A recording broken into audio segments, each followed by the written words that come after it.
All right, cool beans. We're gonna be going over the new T3 gear that's being released in Throne and Liberty. This is, I think it's already out in Korea.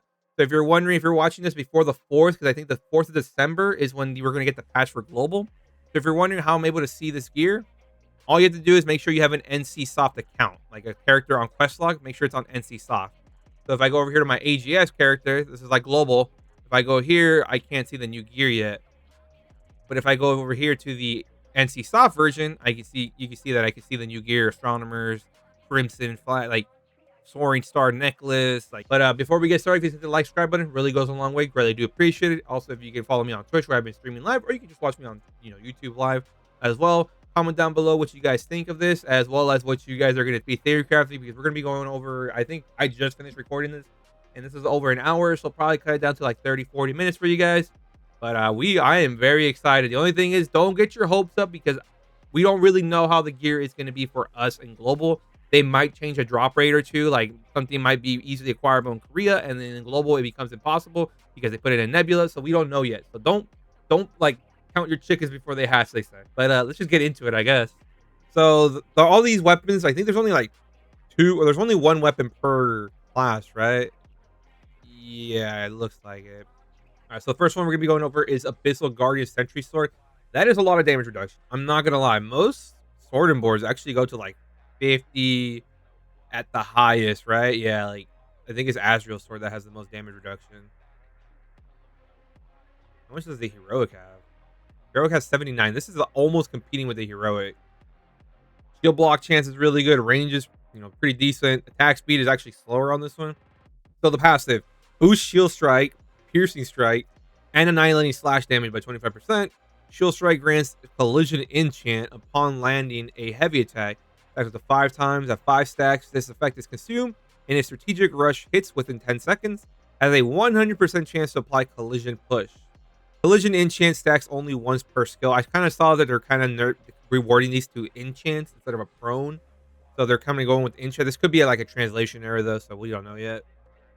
Overall, I don't know. I don't really play tank. Fortitude, perception, and strength though. That's really good. I mean, I would probably just rock it just for the stats alone. Probably what I'm going to be rocking on my Bruiser Crusader, to be honest. All right, next is the Greatsword, the Abyssal Destroyer's Guillotine Blade. When I first read this in the data mine, bro, I was so excited to see like maybe something for guillotine. Nah, they they did it differently. So the high roll is, I'm not gonna lie, it's pretty bad. So this I think is gonna. Then again, the high roll is really bad actually. So you might not be able to bruise people with this too much. Because I was thinking maybe this might be my Bruiser Greatsword, maybe. So basically, the passive Will Eruption changes Volt Breaker into a support skill that increases species damage boost by 120 and PvP damage dealt by 25% for all party members within 15 meters for 6 seconds. This is going to be one of the most broken greatswords in the game. If you thought pre-mages were already, annoying to deal with, imagine that Scorpion doing 25% more damage on you. Yeah. Or imagine that Crusader, that Guillotine, is going to be doing more damage possibly now. And being tanky by running Heroic Greatsword, or running Heroic Sword and Board.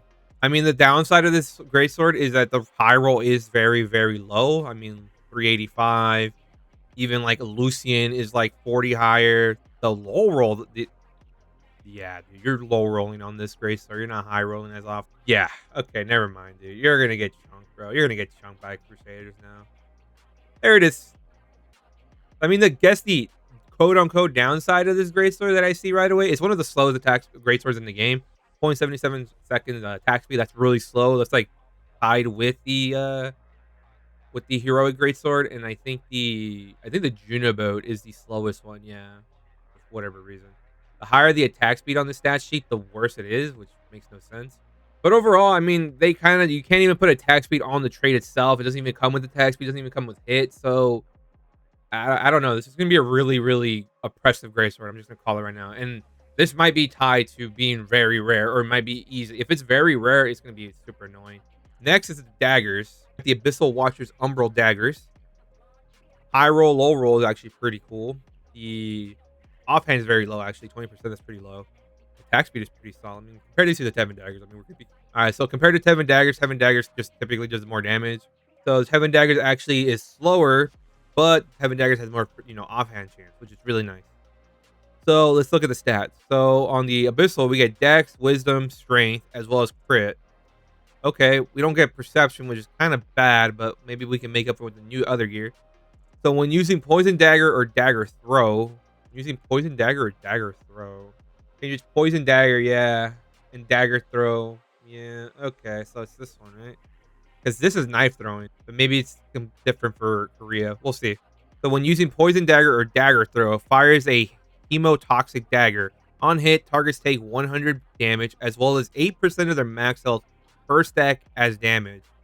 Deals 250 of base. I need to see this. This game is really weird with its translations, bro. Like, it really is so bad. But then again, would you really get rid of Teb daggers? I mean, I hope these weapons are easy to acquire. I hope it's not like a pain to get these. This could be a really good alternative to Nurse Tom daggers, to be honest. The next one is the Abyssal Assassin's Blackwood Blood Bow. Wow, what a mouthful. Stealthy Arrowhead. Enchants additional projectiles from Roxy's Arrowhead and Roxy's Arrow Storm, increasing activation rate by 12% and damage by 50% of base damage. I like this bow. I just don't know how easy it's going to be to acquire this bow. If this bow is easy to acquire, then this might be the best like vanilla bow. Not vanilla, but like easy acquire bow, because if for like scout or infiltrate, anything with a bow for damage, you need Tevin bow. Like there's no way around it. You need that passive. I think this passive is that perfect, gap, as well as this is really good bow before, because the problem with the Valantra bow is that like you would change your bind into like a weird bomb that would bind everyone in 3 seconds around. Like it's bad. You need people, you need to bind people. If you run like I play scout, I play infiltrator, you shoot that bow, you shoot that bind, you need to bind them right then and there. So I think this is pretty good. Dex is good. Wisdom, okay. We got Percept, not as much, but we got something there. And range 16. And it's one of the longer range bows in the game. Okay. Can't put attack speed on it, which is unfortunate. Very, very unfortunate. But just the passive alone, it's going to be really good for people that have heroics. Or you can just run this bow straight up. Very, very good. I like it. Now for the crossbow, the Abyssal Hunter's Soul Chaser bow. So, I'm not really familiar with the bows too much. Crossbows, I mean. Look, compared to Lucian. Oh, wow. Hyro's way better. Lucian has more range, though. Lucian has more attack speed. You have more offhand with the Abyssals, I guess. Let's just read it. So, Abyssal Hunter's Soul Chaser bow. At 25 Gale stacks, creates an acidic poison area within a 3-meter radius for 2 seconds. So, for those that don't know, you know how, like, if you get hit by Cordy, it follows you? Free buff. Like, before, like, the original Cordy, when it death blowed you, it would just be on the ground. So you could actually walk out of it. So I'm assuming that's how it might be, because it doesn't say it follows them. If we go to the Cordy Greatsword here, right here, on hit with Death Blow, creates a 3-meter wide poison that ignores shield block around the target. Wait, around the target. Area within 3 meters. Oh, it doesn't say around. Okay. I don't know. I don't know if it's that. If it's on the ground, it might be dog water. If it's 6 on the target, the way I read it, it might actually be really powerful. Deals 120 base damage to all enemies within the area every half a second. Just, oh, lovely. We're putting a Cordy passive on a crossbow. It reduces all defense by 20 and movement speed by 100%. What? Dexterity, good. Wisdom, we love. Perception, that's good. Bonus damage 24. You could put attack speed on this. I don't know, man. This looks scary. This looks really scary. We need it, right? All right, one. Let's see. So, Abyssal Savior's Heretic Scepter. All right. So it changes Karmic Haste to Blessed Haste. Instead of spreading cursed enemies, spreads your enchanting time and Valerius Barrier to allies at a 33% of the remaining duration. So I guess you spread your buffs instead of like debuffs on the enemy. Fortitude 8, that's really good. Wisdom 11, that's really good. Perception, we take that. Shield Health 16%. Wow. You can put heavy on it. You can put cooldown on the wanted traits. What in the world? And you can put buff duration. What? Oh, wow. All right. This seems like a really good wand right here. Honestly. The passive, I don't know. I don't really play with the passive too much, so you heal your mains gotta like help me out on that one. But overall, the stats alone, like this could be really good. Just as a paladin, maybe. Just as a placeholder. Let's look at the staff. So Swift Judgment removes the cast time of Judgment Lightning, instantly casting it 2 times upon the application of Specialization 2 consecutive use. Okay, so I don't know if you ever knew this, like, so the way Judgment Lightning works is if you cast it, it's automatically an instant cast. You cast it, and if it heavies, you get a double cast instant. There is a specialization that it would guarantee whether you heavy or not on the initial hit that you would be able to cast it a second time. So basically, if you put the consecutive use on, you automatically just quick. So you're guaranteed a double cast, which I don't know, maybe. When the second Judgment Lightning hits a monster as a heavy attack, decreases the skills. I don't know. I don't really like this. I mean, you're pretty much. I get heavy all the time by Judgment Lightnings, bro. I be getting hit for 12k, 14k. I got hit the other day for an 18k times 2 Judgment Lightning, bro. Literally almost insta killed by a Judgment Lightning from mile away, followed up by another 16k times 2 Judgment Lightning. So, it is what it is. Overall, I think the passive is really bad. I don't know. I just don't see it. Is it supposed to be a PvE staff, I guess? Maybe? I just don't see the vision. All right, let's go to the spear next. Abyssal Knight's Predation. Predation? Spear? Is that how you pronounce it? Overall, that's not bad max damage. I mean, compared to the Valantra Spear, that's the one I was going to use. This is why I didn't fully trade it out yet. And wow. The high roll and low roll is way better than the Valantra. The range is slightly lower. The attack speed, though, is way worse on the Abyssal Knights. But let's look at the passive. Boost Calling Arc and Flaming Arc damage by 20%. Okay. And grants 2 extra spiral slash uses. So does that mean I get to cast it twice? Or is that 3 times total? Because you get 1 cast, right? You cast it once, and you cast it twice. Does that mean I get like 2 activations compared to 1? Or does that mean I get 2 added to the 1? So I'm assuming you cast the ability once, and then you get 2 extra casts. So I'm assuming it's 3 casts total instead of 4 casts of the initial hit, and then the double hit, and then the other hit. So I'm assuming maybe, but you never know. Fortitude, we take that. Dexterity, we take that. Strength, we take that, definitely. We're losing perception, but maybe with the new gear, we can kind of work around that. Attack speed, oh, baby, now we're talking. As well as you can put attack speed on it. All right, this might definitely be the new spear I'm running. Lastly, for the weapon, we're going to be going over the Abyssal Guardian Orb. Here we go. So, I mean, I don't really play orbs, so I'm not going to really go. But when Void Slash Orb effect is activated, reactivates Void Slash from all activated orbs and deals damage increases by 60. Isn't there already a specialization like this? Or do you not need to hit the orb? Because if you don't need to hit the orb, this could actually be really good. Now we got a DPS orb. That's Dex 8. That's really good. Wisdom 11. That's really solid. Perception 8. Very solid. Mana cost efficiency is good, but I don't see the vision. I guess maybe for PvE that could be really good. So I can see that there. They're kind of balanced for PvE. Because in PvP, mana cost efficiency, it's cool, but there's ways around it. Like in BGs, you got the barrels. I mean, this will help you out. I feel like cooldown might have been better or crit or something, but you know what? 16% mana cost efficiency on the orb skills is very good. All right, so let's go over the gear next. All right, so next is the Astronomer's Constellation. So let's equip the full set here. So this is a cloth armor, and I think this is supposed to be like more support. Like cloth is typically support and like dot builds. Leather is like your full DPS builds. And then plate is like your bruiser or full tank. Like it fills one of those two. So Astronomers, so the 2-piece, critical damage resist 12%. Oh, okay. Heavy attack damage resist 14%. That's very solid for a 2-piece. Wow. That was the main problem with a lot of the T3 gears. The 2 pieces were they weren't that great, to be honest. It looks like the new T3 gears following the formula of the 2 traits and the 4 traits are going to be really good. Because skill damage resist 100, just straight up 100. Okay. Using a survival skill increases skill damage resistance by 100 for party members within 30% of your attack range for 4 seconds. 10-second cooldown. So the way it works, if you don't know what that means, it's 30% of your attack range. So like, let's say I have, just for easy math, I have a 10-meter ability. Like I get an auto from like 10 meters, right? Or the ability is 10 meters away, right? So if I use an ability like 10 meters, they have to be within 3 meters to get this buff. So if I have an ability that's 30 meters, they have to be within 12 meters. So that's kind of how it works. Overall, I mean, we'll have to see. I'm not really a healer too much. It looks good, but we'll have to see like what it comes with. So wisdom and strength, damage reduction 19. Damage reduction is actually really cool. That's interesting. Cooldown, that's actually very solid. Depends like what breakpoints you can hit and everything. I don't ever build a healer, so I don't know like what breakpoints you're going to be hitting. So it all depends. The chest piece looks like it's going to be one of the best chest pieces in the game. Fortitude 6, Wisdom 5, Weaken, and Collision Res. Wow. And you can put max health on it as well as all endurance. Or you can go buff and debuff. Wow. In the legs, fortitude, wisdom, endurance 120, crit damage resist 6.5. Wow, very good. The gloves, perception 6, strength 5, heavy tech evasion 130, range 12%. And you can put range on it. You can put, wait, are these the first gloves with buff duration?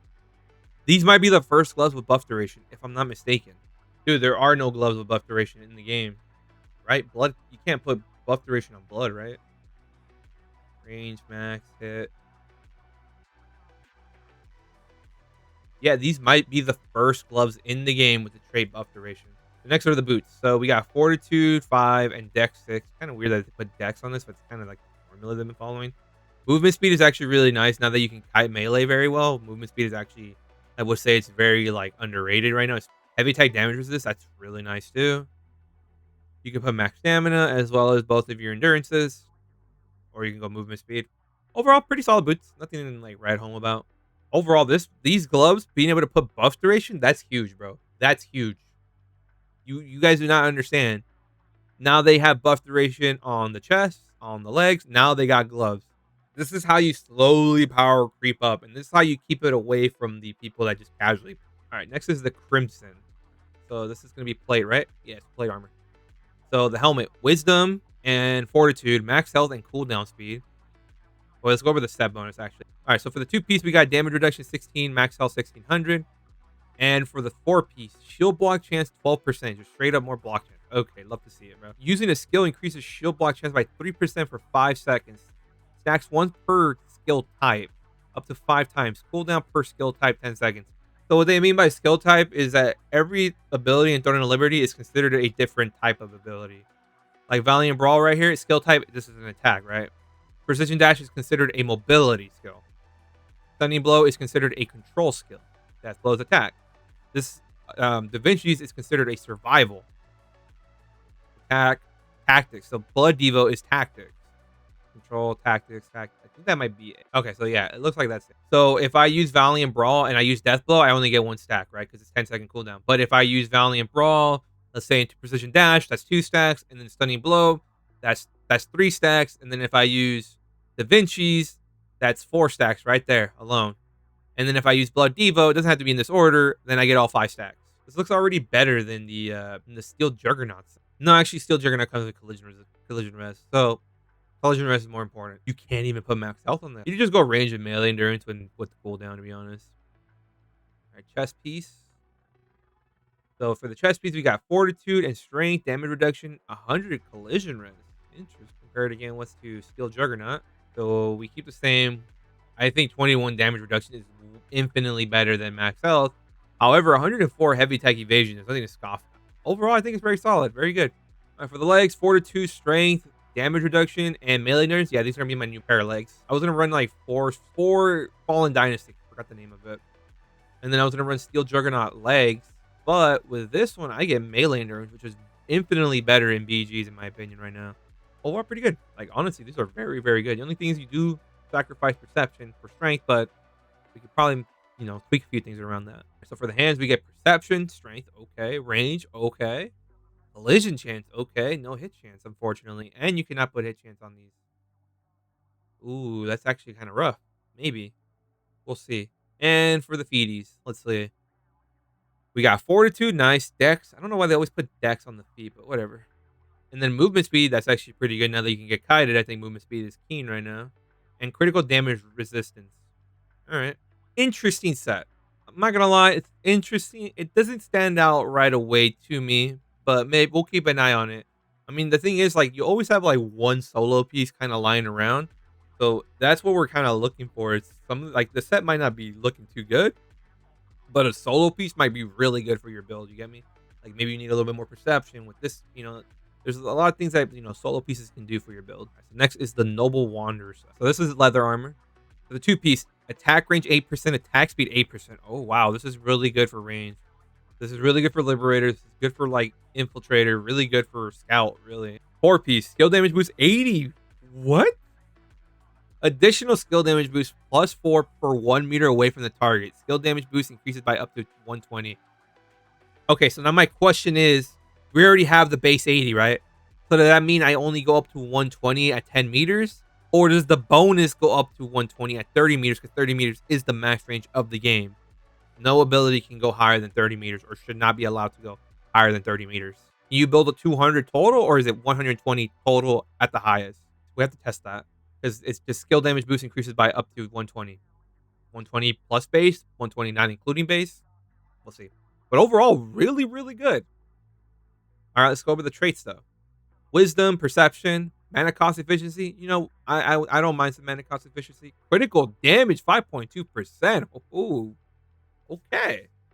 Oh man, if it was like hit chance, bro, this would probably be the best helmet in the game. All right, so let's go for the chest piece. Wisdom, strength, not bad. Max health, we take max health. Cooldown speed, interesting for a chest piece. I don't think there aren't many chest pieces that come with cooldown speed.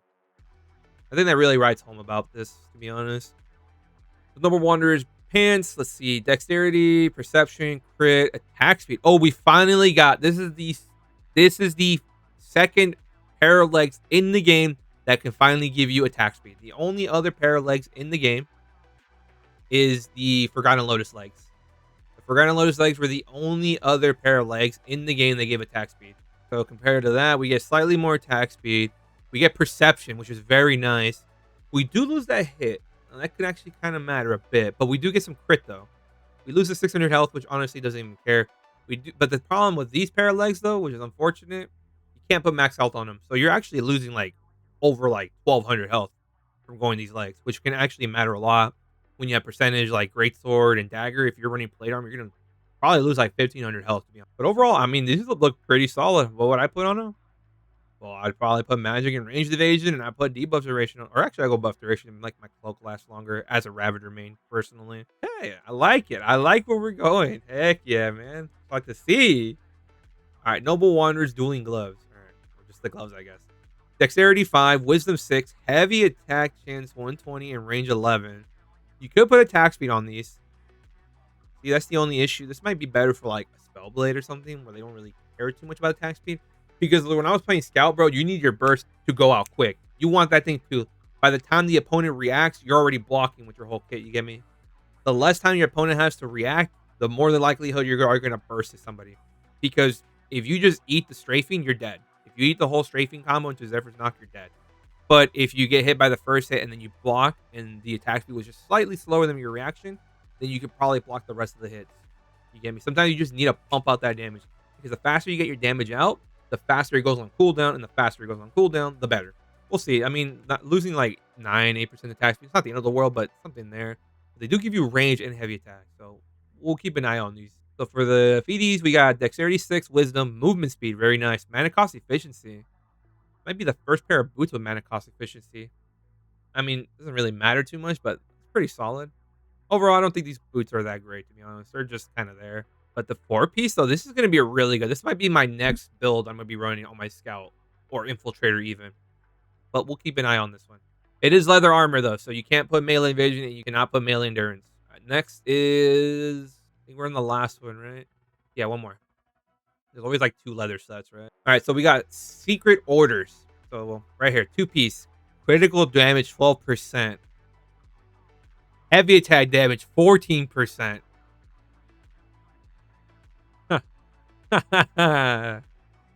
Okay. Skill damage boost 80. Okay, it just looks like that's just a magic number. Using a control skill increases skill damage boost by 50 for 5 seconds. Cycle to 2.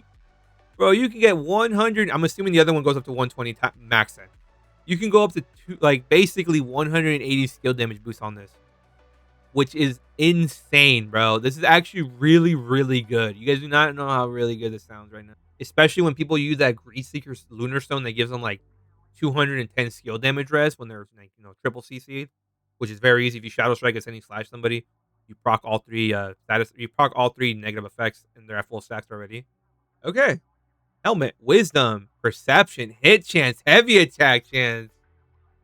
I like it. I like it a lot. Okay. Secret. Okay, so the chest piece. Dexterity. Okay. Perception. Okay. Evasion. Not a fan, but okay. Critical hit chance. Solid. Okay. Nothing to write home about, but pretty solid. The legs. Dexterity. Strength. Max mana. Weird. And bonus damage 18. Oh, great. What we needed. A pair of legs that get bonus damage now. Lovely. There might be Scorpion might be running this pair of legs, to be honest. And then the hands, here we go. We got Dex, Wisdom, attack speed, heavy attack chance. Are you kidding me, bro? And you can put hit chance, and you can put attack speed on the gloves. Oh, there's no range though. Oh, there's no range. Oh, that actually sucks, bro. That's actually a huge downside, especially with like I'm talking from a Ravager perspective, even melee. You need that range. You need the range, bro. Like I went from having a 19.6 meter Shadow Strike to a 12.4 meter Shadow Strike. We need all the range we can get, man. We're gonna go down probably below 11, honestly. But we'll see. These are honestly a very, very good solid pair of gloves. All right, in the feet. So we got Dex, Wisdom, movement speed. That's very good. Cooldown speed, kind of weird. Might be one of the very rare few pair of boots that go with cooldown. But overall, I think the way they did it is that not every piece can be really good, right? The philosophy that I've seen about this game is if the 2-piece bonus is very, very good, 2 pieces might be good, but like the rest might be kind of weird to counteract, like because like there might be another 2-piece and like let's just say both gloves are really good, so you can't run both pieces and benefit. Like you can't have like the best of both worlds. You get me? You gotta kind of pick and choose. You get me? That's the way I've seen this game kind of like gravitate to. So overall, this set got me interested, bro, because you don't realize if melee can insta practice. I don't know though. We might just keep Fallen though. Fallen's fun. Fallen's very tanky. You're in plate armor, so we'll see. Definitely very, very good. The 2-piece is really, really good. What I really like it. This seems more like melee, kind of. Like yeah, this seems like more of the melee one, and the other one is obviously for range. All right, so I almost forgot the cloaks. I just finished recording, I was about to edit, and I realized I almost forgot the cloaks. So let's go over the cloaks. So first cloak, we got the Azure Sky Badge. 100 hit chance. Okay, over 7% attack speed. Cooldown 5.5%. Skill damage boost 130. Hello? Is this better than the Cloak of Frozen Expanse? More skill damage boost. I mean, 10 hit. We don't care. We're getting cooldown on top of this. Okay, I like it a lot. And the question is, how easy is it to get? That's the only issue I have with this stuff. All right, so next is the Twilight Veil. Damage reduction 18, collision rest 137, heavy attack damage 6.3%, critical damage resist 6%, and you can put max health on it. This is compared to the Cloak of the Blood Moon, right? Damage res is slightly lower. We get collision res on both. Get skill damage res on this one. Huh. Might just be a better one compared to the Prophet if it's easy to get.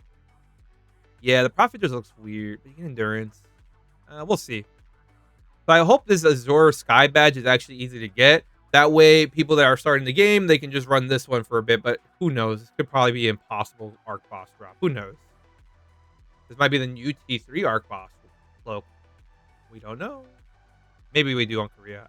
I haven't done my research. All right. So that's all the armor. Now we're going to be going over to the accessories. So first one we're starting off with is the necklace. The first one we have here is the Dreadful Meteor Necklace. So let's see what we got here. So we got Fortitude 6. It's already got me worse, and this might be a Nebula exclusive, bro. I don't know how to feel about these because, like, if they're Nebula exclusives, bro, I'm already, like, bummed out. But maybe. Who knows? Maybe they're BG ones. All right, Fortitude 6. Collision res 125. That's actually really good. Skill damage res 120. PvP endurance 240. Ooh, this might actually be a BG. Hey, hopefully. That's really freaking good, dude. Just straight Fortitude. Very rare to have Fortitude on accessories. Like T3 was the first one to have it. In T2, the only accessory with Fortitude was the pair of earrings. Was the granite earrings. All right, so next one we have is the Erased Crescent Moon Necklace. Dex 6, okay. Perception, that's pretty good. Attack speed 7.9. Heavy attack damage. Hello, my new necklace for my range build. Where have you been my whole life? And you can put max health on it. The fact that I can put max health on it is all I needed. All right, next is the Radiant Sun Necklace. Fortitude 5, Wisdom 6, Healing 14%, Range 10%. This is a straight up a healer one. Holy moly, bro. I'm assuming this is going to be coming from Nebula, unfortunately. But it is what it is. Honestly, very good, though. Could you use this outside of healer? Maybe like a Tanky Liberator. Yeah, this could honestly work for Tanky Liberator, too. And lastly, the Soaring Star Necklace. Dex 6, Wisdom 5, attack speed 8%, basically rounded up, and critical damage by almost 5%. Max mana though, so a little unfortunate for me. I always like max health, even on my magic builds. I like max health. Max mana is like more of a PvE thing. I mean, it does have its places in PvP, but typically you just want max health in PvP. Critical damage does increase the base damage that you do, basically. So like, the more crit damage you do, the more your heavy will actually end up doing. So there always is that. But the problem is, like, same thing when I was playing my Ravager, when I was used to use 2-piece Imperial for BGs, is if I fought a tanky Liberator or a tanky Gladiator, I forgot the name.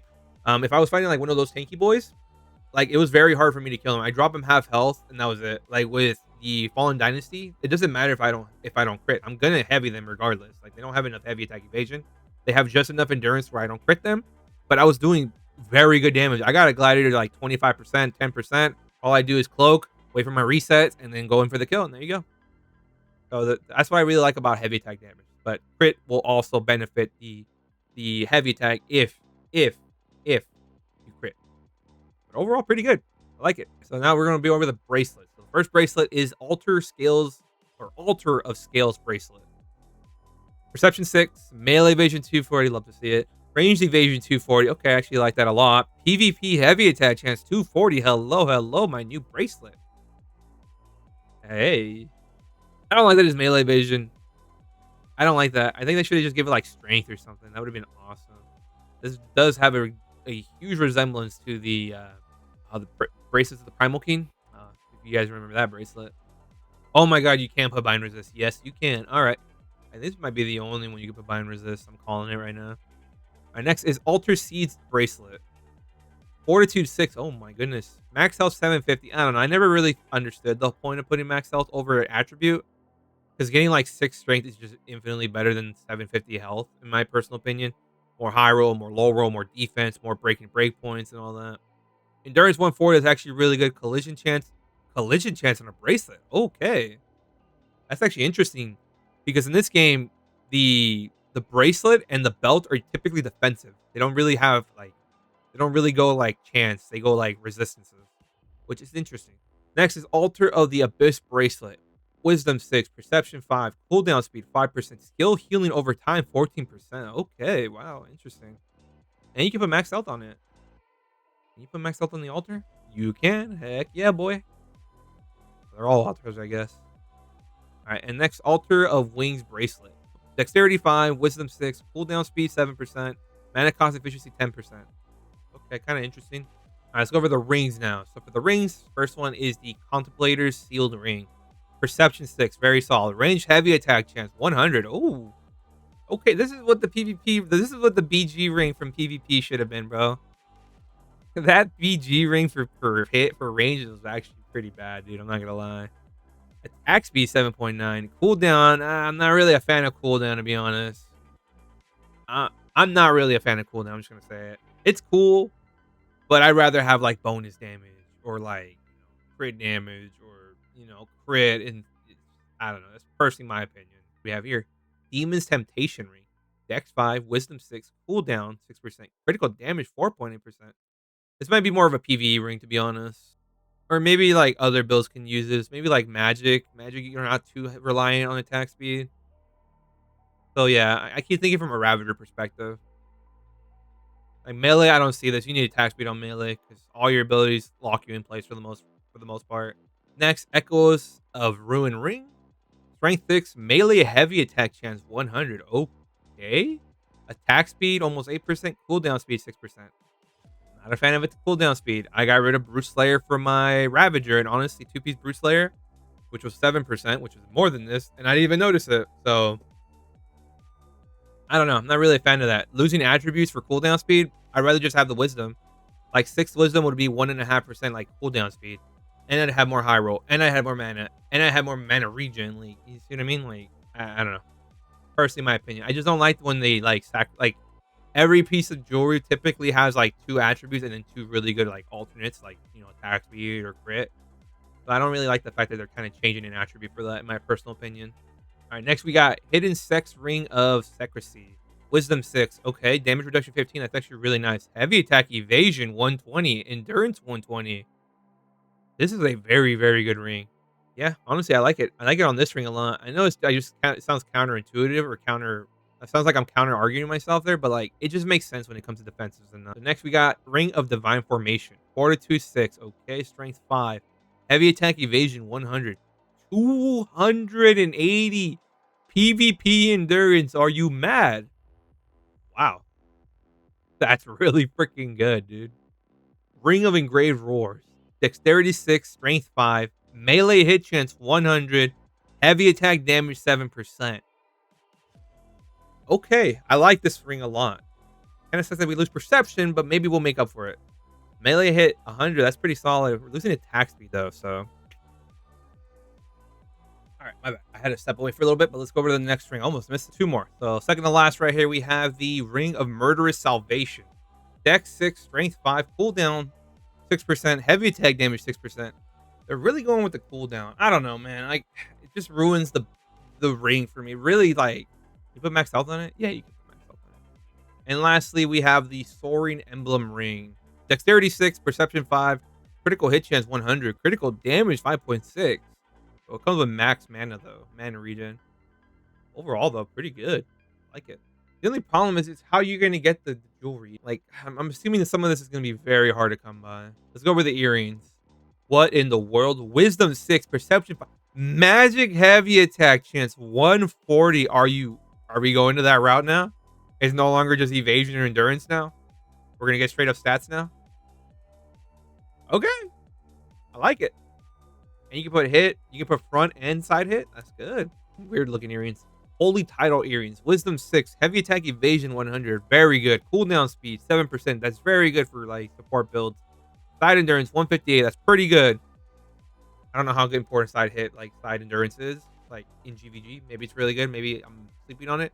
I would assume it's really good in GVGs because like you're covering both sides, you know? You're covering more of a basis. Instead of a 90-degree in front of you, you're covering a total of 180. 90 on your right, 90 on your left. If I were to assume that's how it works. You cannot put max health on them though, unfortunately, which we have here. Noble Windflower Earrings. Strength 6. Okay. Evasion 140. Okay. Front evasion 158. Critical hit chance 100. Wow. And these are back inside. What in the world are we talking about? These might be the new evasion earrings, bro. We finally have evasion earrings in the game. Hopefully there's an earring with like hit chance or something. Ominous Night Castle Rings. Perception 6. Hit chance 140. That's what we're talking about. Melee heavy attack chance 100. Front heavy attack evasion 158. And they're back. Yes. We might actually be rocking these earrings. Maybe. We'll see. These look like it might be our new pair of earrings. Hit chance, bro. On top of melee heavy attack chance. Hello, hello. Losing 6 strength compared to the other earrings we have, I think that's well worth it because we're getting heavy attack chance as well as hit chance. Front heavy attack evasion, we'll take. You never say no to that. And lastly, the belt. All right, here we go. Okay, so I remember seeing this one. Let's compare it to the Belt of Hypocrisy. So the first one we're going to be comparing is the Belt of Unleashed Taboos. So basically, the only thing that swaps out is you get one more dex, but lose 1 perception on this. And vice versa for the Belt of Hypocrisy. We lose 14 evasion, and we net 1.7% heavy attack damage resist. But there is one thing that the taboo does have that the hypocrisy does not have, and we're going to keep that a secret for now. But overall, I mean, I don't see the purpose besides changing the one thing. All right, next is the Curse Wheel Belt. Perception 6, okay? Critical hit chance 100. Attack speed almost 8%. PvP range critical hit chance 240. Hello, hello. Okay, this might be our new belt, to be honest. Oh, I can't wait to start theory crafting, bro. Max mana? Max mana, unfortunate. All right, next one is the Holy Radiant Knight Belt. Strength 6, damage reduction 15, endurance 120, heavy attack damage resist 7.5%. Okay, I don't hate it. Looks pretty vanilla. Looks very solid for tank options. I think this might be the last one. Mana Spring Belt. Wisdom 6, critical hit chance 100, almost 8% attack speed, cooldown 6%. Comes with attack speed. I like that. I like that more for like Gladiator maybe. I don't mind cooldown on the belt too much because the belts are kind of like in a weird spot. There's like these sun moon, like the moon belt. They're like sun belt. It gives you like crit, attack speed, hit chance, and just one stat attribute. So there's not many belts that give you like really good, like really good stats with 2 attributes. So that's why I'm fine with this. I think that should be it, right? Overall, I like a lot of them. They give us a lot of flexibility. Now the only problem I have is are these going to be Nebula exclusives? I despise Nebula exclusive stuff. I don't mind having rare items in the game, but what I do hate is, like, for example, I've never gotten the Coil of Endless Hunger on my Ravager. I farmed that thing for months, never got it. I made a free-to-play Zero to Hero tune on NA West. There was a fire sale one time where they were selling like 10 or 15 boxes from the Ornate shop. I pulled it right there. At level 45 on my alt on the different server, I pulled one of the most sought after ranks in the game. So that's the one thing I don't like about Nebula. It's just RNG. It's just like there's no pity system to it either. It's not like, oh, I got this ring, let me trade it for a different, like, not like, I don't know. That's like the only issue I have with Nebula. Other than that, these look really good, and I can't wait to start theory crafting, which we are going to be starting theory crafting. I'm not going to release any theory crafting builds yet until I know exactly what is easy to get and what is like nearly impossible to get. But I hope you guys did enjoy this. If you guys did enjoy, we will be streaming probably as soon as the video go live. We are looking forward to the new gear. There was a PvP roundtable. I got to like half of it before I had to go to work, and I got home and straight recorded this video. So there's that PvP roundtable. I'm not going to react to it. I'm probably just going to be doing like a overall summary of it. I mean, you could probably watch any other content creator. They get doing a full like react to it. But overall, I hope you guys did enjoy this. We are going to be theory crafting so much. This is the reason I haven't been playing other classes, because I was waiting for new gear. And some of this new gear is going to be very, very, very good. We just have to see how easy it is to acquire. But if you guys can hit the like, subscribe button, it really goes a long way. Really do appreciate it. Also follow me on Twitch, where I have been streaming. You can also just watch me live here on YouTube as well. There might be drops coming here soon for Twitch. I would assume for Throne of Liberty.